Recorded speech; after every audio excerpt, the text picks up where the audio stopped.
What's up guys, it's Rota here and welcome to yet another amazing video on the channel. So for today, I got you a brand new updated deck profile. I know a few of you have been wanting to see how I think Invoked can be played this format.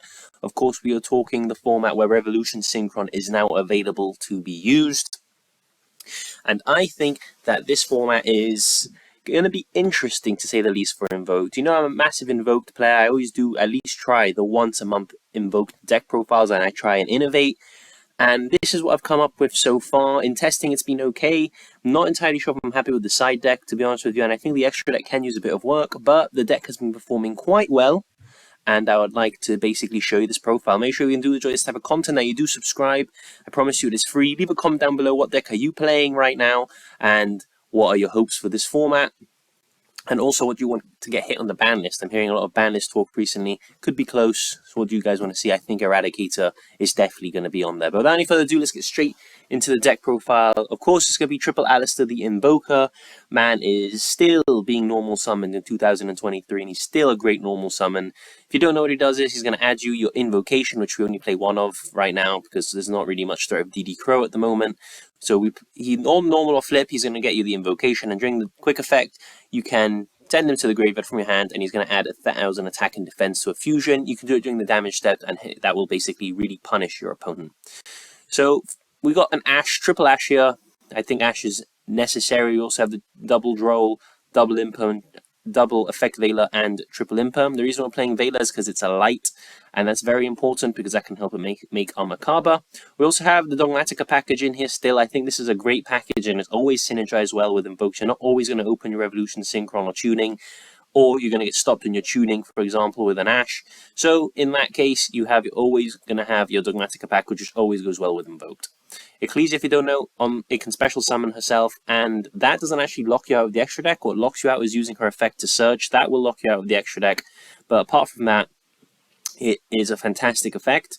We also have one Fleur de Lis for basically just a negation, essentially. He's going to summon and negate in the same chain, which is brilliant. All you need to do is have a extra deck monster on the field and another Dogmatica on the field, which is great. We already mentioned the hand traps. Revolution Synchron. Now, this is the big addition for the deck, and yes, you have to be playing 3 because Revolution Synchron plus Alistair gets you the full combo, essentially. So if you open Meltdown, you're going to search for Alistair. Alistair normal summon, get you Invocation. Then with your Revolution Synchron, you're going to synchro them into your Ancient Fairy Dragon. Ancient Fairy Dragon effect is going to blow up Meltdown and grab you your Therion Disc Colosseum, and that's going to, of course, grab you your 1 Regulus. So just with that one card, you already have loads of advantage, and then obviously the Revolution Synchron is going to come back. You're going to synchro either into a Cyframe Load Omega or Crystal Wing Synchro Dragon, usually the Synchro Wing Dragon for negation, and of course then you can special summon your Therion King Regulus for your Revolution Synchron as material, and then you're going to be able to banish our Ancient Fairy Dragon and Alistair the Invoker to make our Mekaba. So with 2 cards, we're going to end up with 3 interruptions and a bunch of hand advantage, and I just think that's too good to not be incorporating into current Invoke lists. Of course, we have the 1 Regulus, as I mentioned. We have our Revolution Synchron for that. We have also double Kashtira Fenrir. We're not playing 3 because we're kind of tight on deck space.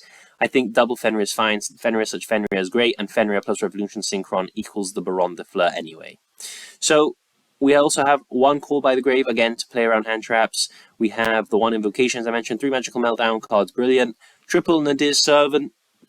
Again, this card's just an engage, but better. It's going to grab you a Dogmatica card. You're going to send Guru to the grave, and you're going to draw a card. We also have triple Pot of Prosperity. Also, if you don't want to send it, we can send the Ash Dragon, which I don't think is in the extra deck right now because I was messing around with some things. But definitely, we're going to be playing Ash Dragon in the extra deck here, and we're going to probably just take out something. Let's take out the Omega for now, just so you guys can see that the Ash Dragon definitely needs to be in there because we are playing the Dogmatica package. So, Nadir's Servant, if you don't feel like drawing or you have Prosp, you're going to send your Ash Dragon, and then you're going to search Ecclesia. Ecclesia is going to search your punishment, and then end phase, you're going to grab Fleur de Lis to your hand. Hence why we always need to play the Ash Dragon. We also have 1 Terraforming, of course. This can get you the Meltdown, obviously, but also the Therion Disc Colosseum in some situations where you don't open the Ancient Fairy.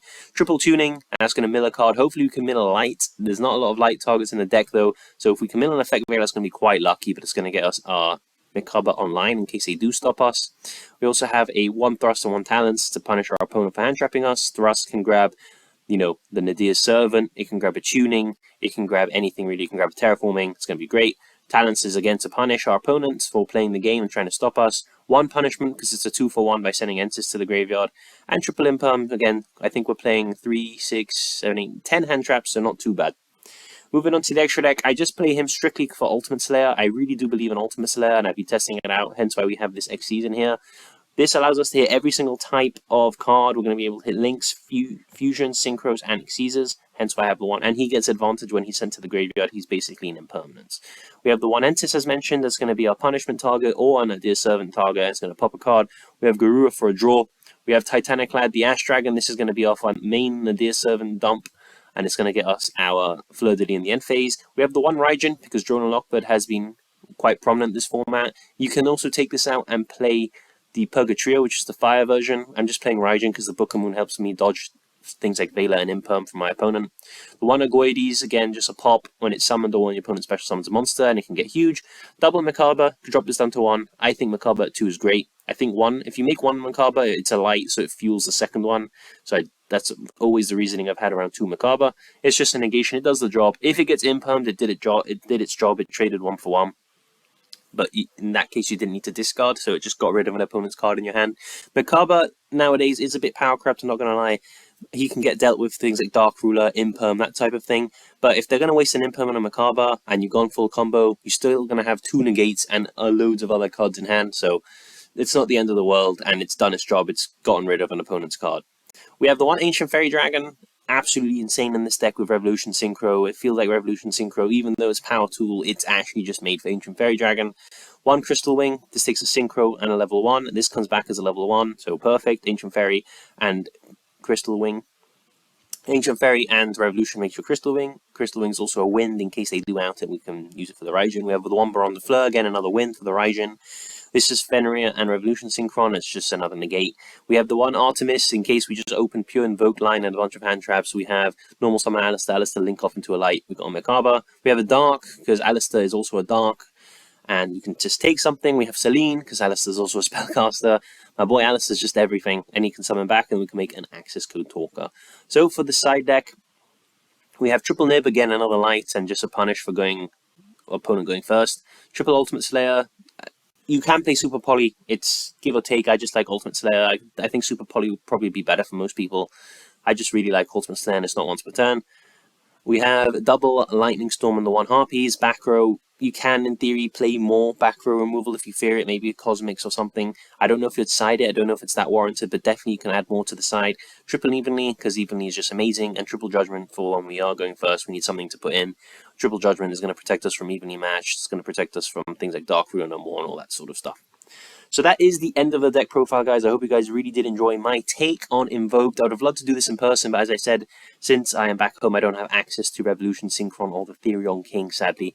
But hopefully the next deck profile I can do will be in person. I know you guys much prefer that, but we've got to do what we've got to do right now. We've got to grind it out. I'll be back in UK in September, and then all the in-person deck profiles will be back as well. So thank you so much for watching. If you are new around here, make sure you do subscribe. Road to 2K by the end of the year. We are very close, guys. We're only around 200 and something subs away, so we've got to make sure that we hit that, and that will make me very happy, and we can continue pushing the Rogue Tier army. So I'll see you